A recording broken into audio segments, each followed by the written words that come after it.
Hello, this is Andrew Stanfield. I'm doing a video tutorial on how to make a podcast in iMovie. This is for Rick Davis in the BYU Idaho Humanities Department.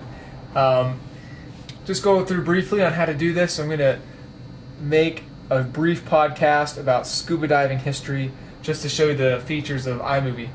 The first thing you're going to want to do is go ahead and open up two different programs. I'll show you how to do that here. You go to your Finder, it's this funny looking face, click it, then go to Applications, scroll on down until you get to iMovie and iPhoto. I already have these both open, but just to show you how to do that. Anyway, once iPhoto is open, iPhoto is where you're going to want to start.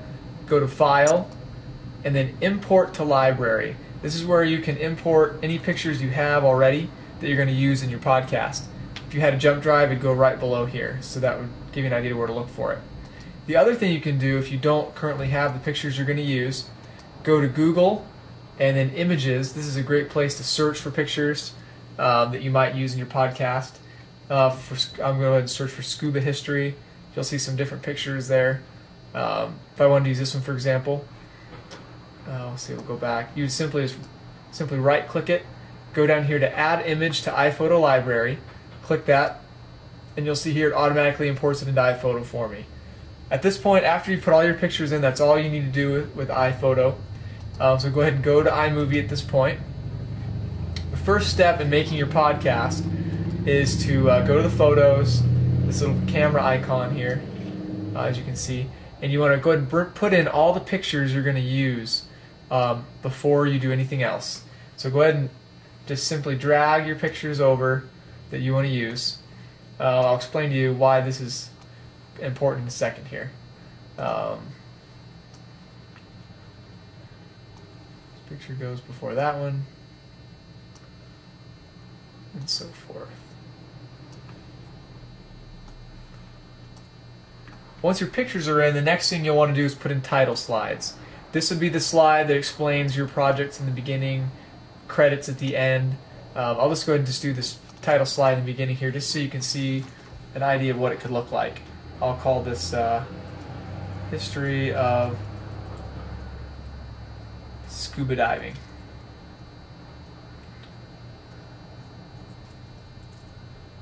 This subtext here, you can use it or take it out either way.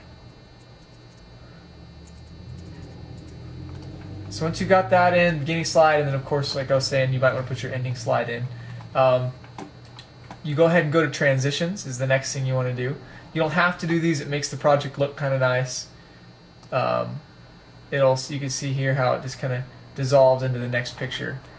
There's all kinds of effects you can use, fun ones, more classy ones. So it's totally up to you. Go ahead and stick all these in here.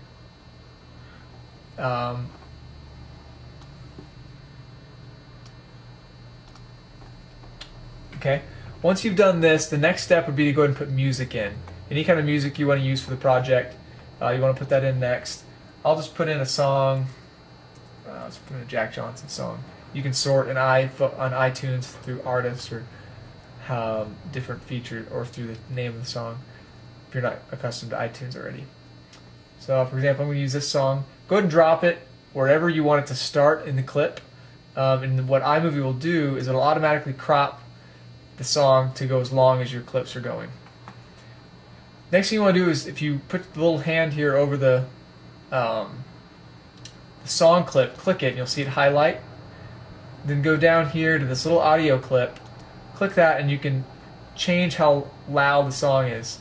I would recommend probably somewhere around 10% is good, so it doesn't overpower your voice, which is the more important part of the project. So you got the song in there. There's also effects like lapping waves, or all kinds of things that I could use, for example, for this project.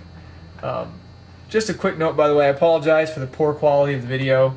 I hope you can at least hear me okay. I know you can't see it very well.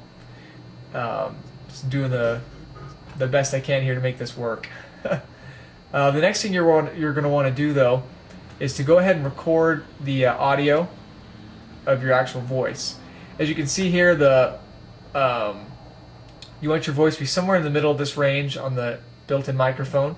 Once it's there, all you'll do is go ahead and click the mouse on the beginning of your slideshow where you want it to start playing. Now I've already pre-made a script that'll go in conjunction with these pictures, just to give you a little heads up. It's not timed correctly, and you'll see why this is going to be important for you in a second when I try to do this.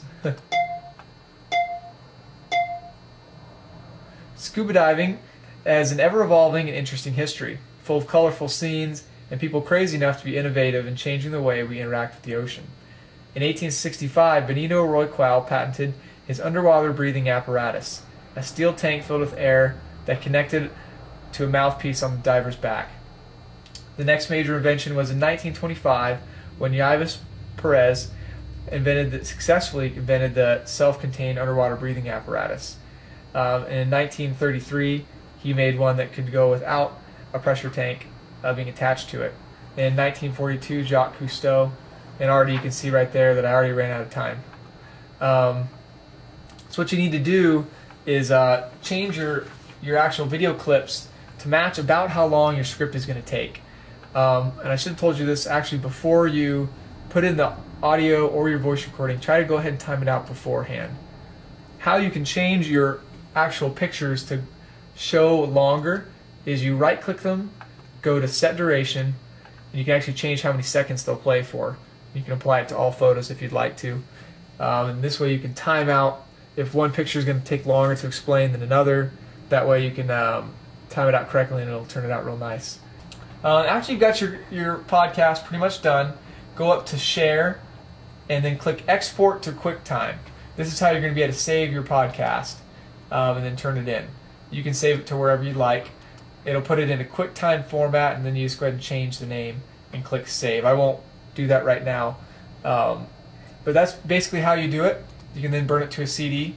Just one more thing I wanted to show you that's a resource to you. Oops. If you go back to the internet browser here, if you go to Apple/support/iMovie, there's a spot down here for video tutorials teaching you how to use the program. If you have questions, it's a great place to go. It's got a lot of the things we already talked about and some other ones as well. You can get a little more detailed and have some fun with it. I hope this has been helpful, and good luck with the project. Contact Brother Davis if you have any questions beyond this, and he can talk to me. I'm happy to help with any questions you have. So anyway, good luck and have a great project.